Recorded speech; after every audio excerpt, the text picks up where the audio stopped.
Welcome to Chapters and Chasers. And today we are going to be reviewing the book. What's it called?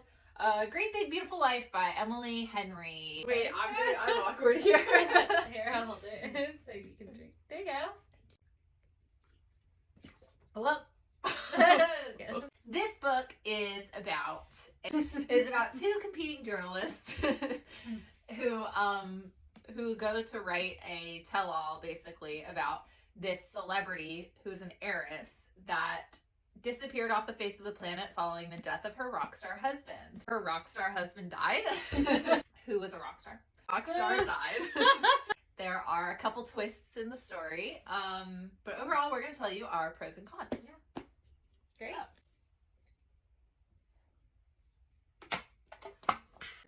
This book, I hated it until like the last 3 or 4 chapters. I was like, God, I'm gonna fall asleep. I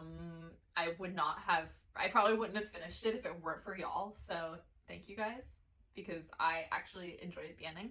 I really enjoyed Emily Henry's descriptive language, again, kind of similar to the last one, but I do feel like there were a lot of parts that were focused on that were kind of unnecessary. The romance itself was a little boring, and Hayden was kind of meh.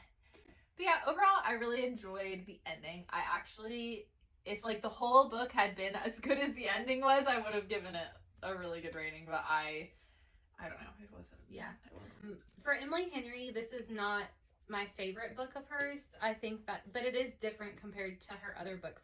We have Guest star dog. Millie. Guest star Millie.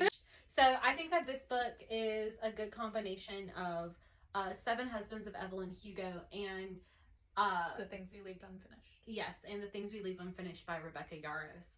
They both are looking at the history of someone that is famous, learning about Margaret's life and how she was raised and her family and how she came across her money and met her husband that ultimately passed away. Those other 2 books are kind of similar. I'd say that this one's a good blend of it, but this is definitely a fiction book with romance mixed in, so a little bit different for Emily Henry in her writing.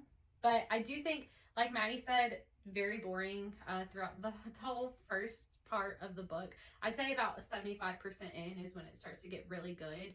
And there's kind of a twist at the end, so yeah, you just kind of have to make helps. it to the end. Yeah, and I will say, Margaret telling the story of her husband passing away is emotional, and then I don't know, there's a few emotional parts. I definitely almost cried multiple times, but Chug break. cheers, chug break.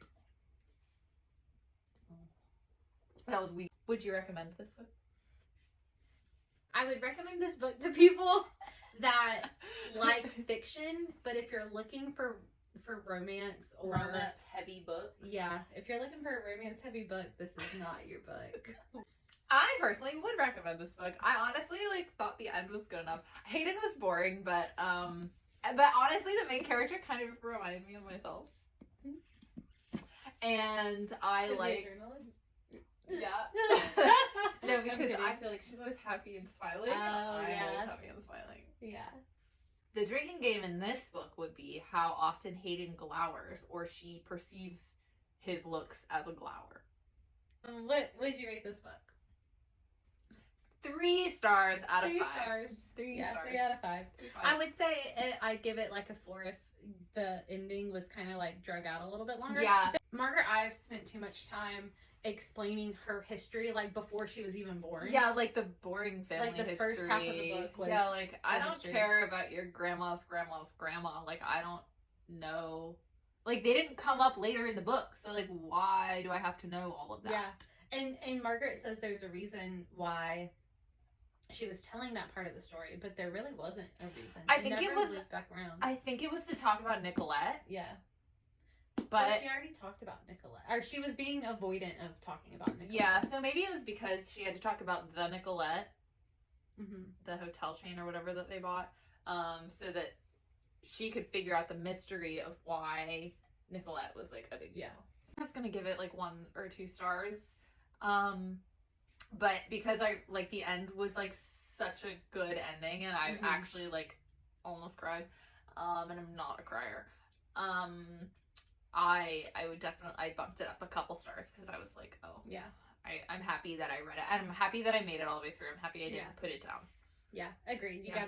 gotta make it to the end. I think if you like romance with a boring male main character, sorry, then you'll love this book. Goodbye, everybody. Goodbye, everybody. Thanks for watching. Cheers. If you made it this far. Oh, cheers. Let's do chug.